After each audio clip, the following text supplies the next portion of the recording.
Hello, hello, hello, hello. Thank you so much for being here. Welcome to the Take the Lead podcast. This is episode 4, and we're talking about Christian dating. I am going to make this introduction super short because this chapter is fully, and I mean fully loaded. So if you're joining us for the first time, welcome aboard. If you are returning, I am glad that you came back.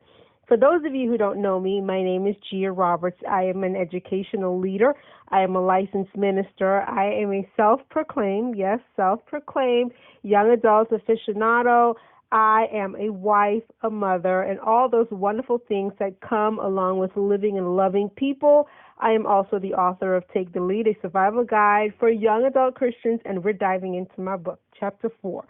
So if you're ready, I'm ready. Let's go.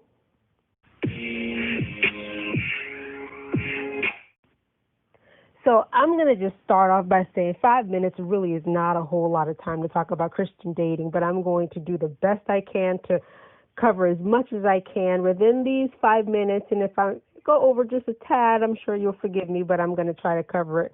So let me begin by saying Christian dating is like an oxymoron. Stay with me. Why do I say that? Because you don't hear a lot about Christian dating within the church or within Christendom. You just don't hear a whole lot about it. You hear a lot about dating in the secular world, but you don't hear a lot about it. It's almost as if it just happened. Somebody is single one minute, the next minute they're getting married, and nobody knows how we got from that point of being single to being married. And I say that this is important, this whole dating piece, because so many of our Christian young adults have got it wrong. So many of them have messed up, and we don't take responsibility for our part in terms of we don't teach them how to date. And the younger ones are looking, trying to figure this thing out, and they're just not connecting the dots. And I know part of it has to do with keeping the integrity of our young adults and their dignity, and we don't want their names to be that, this one is dating multiple people. I get that. But because so much of it is hidden, we just don't have a lot of examples. Because if I'm honest, from what I understand, the way that it was done years and years ago within the churches, there really wasn't a whole lot of dating that happened. There was a lot of setting up that happened.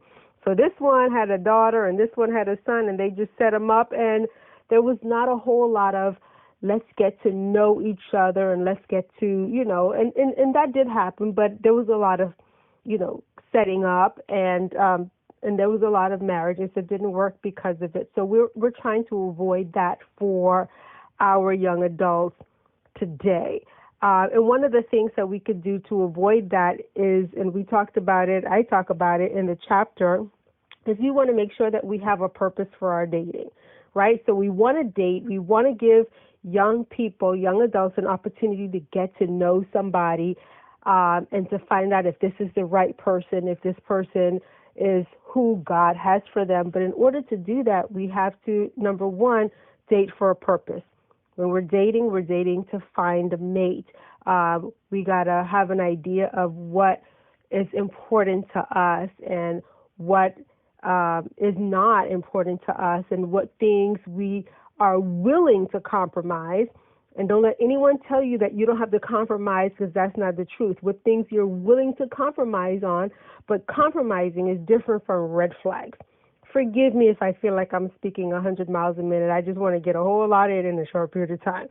Compromise is very different from red flags. Red flags are those non-negotiables. Red flags are he cannot do this and she cannot do this, and what is a red flag for you may not be a red flag for somebody else, and that's okay. But you have to know what your red flags are, and when you see the red flags, don't ignore them. So that was a 2-for-1 right there. The first one, date with a purpose. Know why you're dating. And the number one reason why you're dating is to find a mate. You want somebody that is going to be a lifelong partner.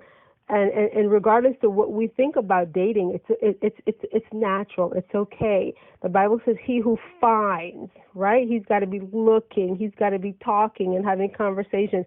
He who finds a wife finds a good thing. So he may be looking and he may not find her here. He may have a conversation. That ain't her. But he who finds a wife. So this is part. Dating is okay.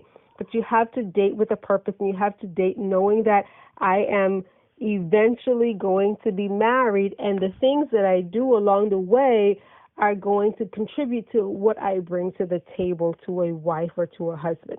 So date with a purpose. Don't ignore the red flags, and then don't be unequally yoked. Guys, this is huge.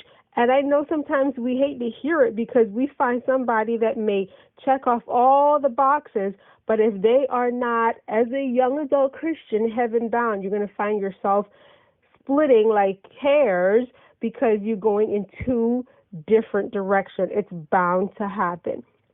So somebody that's equally yoked with you is somebody that is heading in the same direction that you're headed into. And let me tell you, somebody can be a Christian and still be unequally yoked with you. The fact that somebody's a Christian doesn't make them equally yoked. Can I say that again? The fact that somebody is a Christian does not make them equally yoked with you. The fact that somebody goes to church, I pause for effect. The fact that somebody goes to church does not make them equally yoked with you. You know where God is taking you. You know the things that he has placed on your heart, and you know as you talk to somebody and get to know somebody, we're not equally yoked. We're not headed in the same direction. We're not in the same place spiritually. We don't have the same desires to worship or the same desires to minister or the same desires to raise a family. You know what those things are. And then the last thing I want to say is wait on God. Wait on God. And we briefly hit just trusting God with your future in the last podcast. This is so important. You know why? Because as young adults, and I can tell you from my own personal experience, when you are a young adult and everyone else is getting married, it gets to you.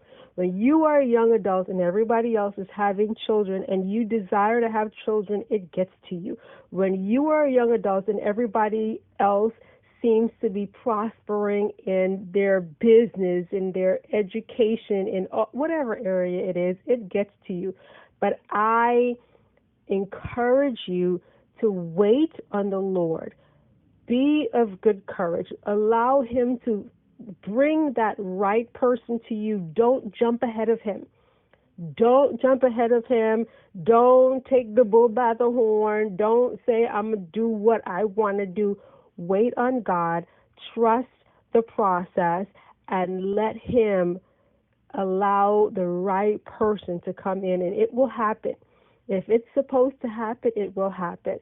So, Christian dating, it is not an oxymoron. It is a natural thing, but just know that you have to have those standards. You have to have those standards going in, right?